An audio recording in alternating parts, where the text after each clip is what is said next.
देते थे और गौमूत्र से स्नान कराते थे। हम लोग आज डॉक्टरों के पास ले जाते हैं, वैद्यों के पास ले जाते हैं।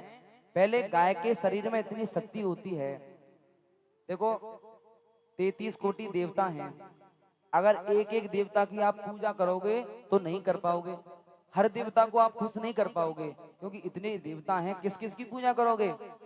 और कहा जाता है कि गाय के शरीर में 33 कोटि देवता हैं। अगर आप एक गाय को अपने घर में रखते हो, गाय की सेवा करते हो, तो 33 कोटि देवता खुश हो जाते हैं, प्रसन्न हो जाते हैं, केवल गाय की सेवा करने से।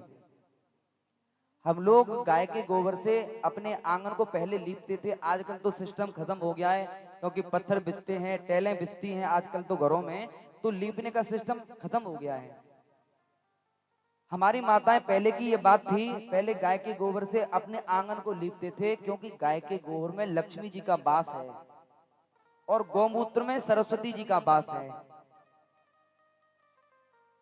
गाय के दूध में इतनी शक्ति होती है कि अगर बच्चा गाय का दूध पीता है तो उसकी बुद्धि भी बहुत सूक्ष्म हो जाती है।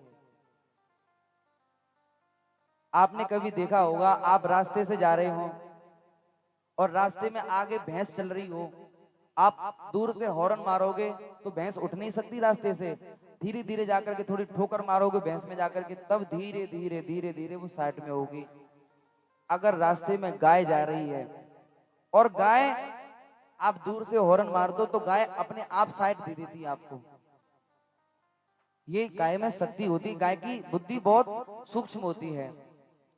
आपने कभी देखा हो कि आप अपनी भैंस को गांव से बाहर छोड़ दो तो भैंस की बुद्धि इतनी मोटी होती है कि वो आपके घर नहीं आ सकती।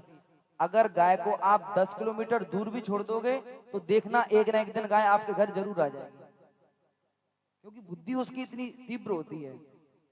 और हम लोग अपने बच्चों को भैंस का दूध पिलाते हैं तो बच्चों की बुद्धि कैसी होगी, भैंस जैसी होगी क्या, नहीं मोटी।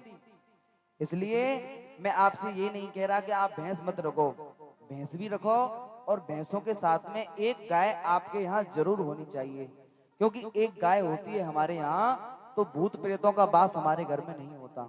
आजकल सबसे बड़ी समस्या है, देवता आते हैं, भूत प्रेत ऊपर की बलाएं आती है, ऊपर का चक्कर आता है, हमारी माताएं, सबसे ज्यादा माताओं पर ही आता है। तो ये जो ऊपर की परेशानी होती है, ये भी परेशानी नहीं आती अगर हमारे घर में गाय है तो। इसलिए एक ना एक गाय हमारे यहाँ जरूर होनी चाहिए, गाय की भी सेवा होती है और सभी देवता प्रसन्न हो जाते हैं।